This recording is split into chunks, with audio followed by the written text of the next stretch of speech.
Last night, I saw Lindsey Graham, a clip of Lindsey Graham on Fox. And all I could think of was a scene from Brokeback Mountain where, I forget the actor's name, but he says very plaintively, "I wish I knew how to quit you."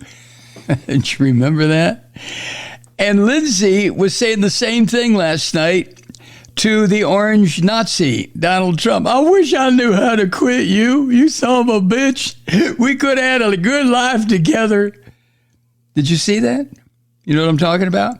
That was when Lindsey Graham Cracker was on the electric TV there last night telling folks to send money to lindseygraham.org or whatever, and it all go to Donald Trump, to the Orange Jesus in his, to help him defend himself against this Nazi bastard Bragg in Manhattan, right? Lindsey, you poor miserable little shit, you give yourself away so many times.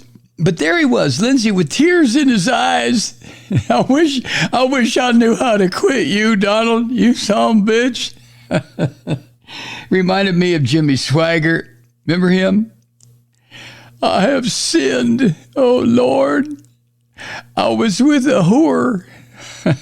and Pat Robertson. And Jim and Tammy Faye Baker. Oh, my God. Didn't you used to love them? I used to come home at 2 o'clock in the morning from doing radio, and I would tune in to the rebroadcast of the PTL Club. God damn, I like that show. And Oral Roberts, remember Oral Roberts? "If we don't raise $6 million, the Lord's going to take me home. You're going to kill me." Jesus, God.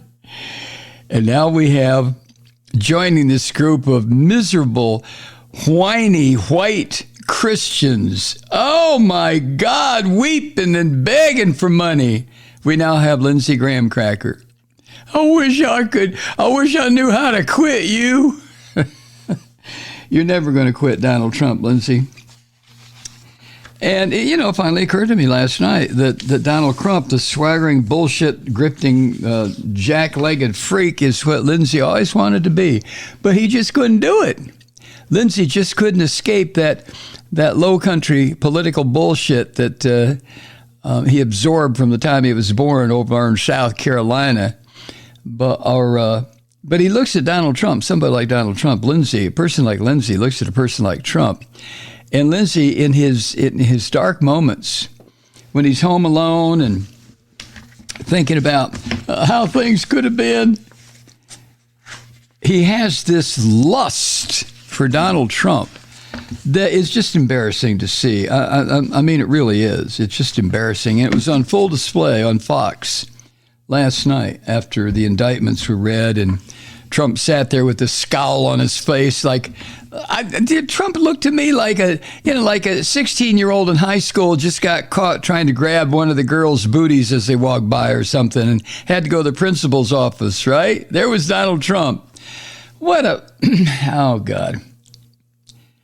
"I want you to send money, send it to me. I'll give it to him. Yeah, hell yeah." "Oh, I wish I knew how to quit you."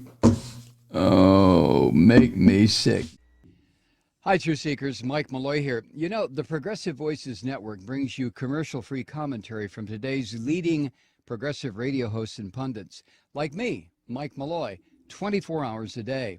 I'm not your typical old guy from the 80s or the 90s talk radio host, and Progressive Voices is not your typical talk radio network.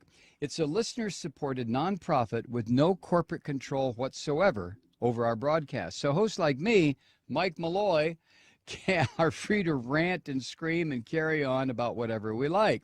We're often controversial, but we're never boring. Weeknights, 9 p.m. in the East, 6 p.m. in the West on the Progressive Voices Network. Always progressive, always on. I'm Mike Malloy. Keep it lit.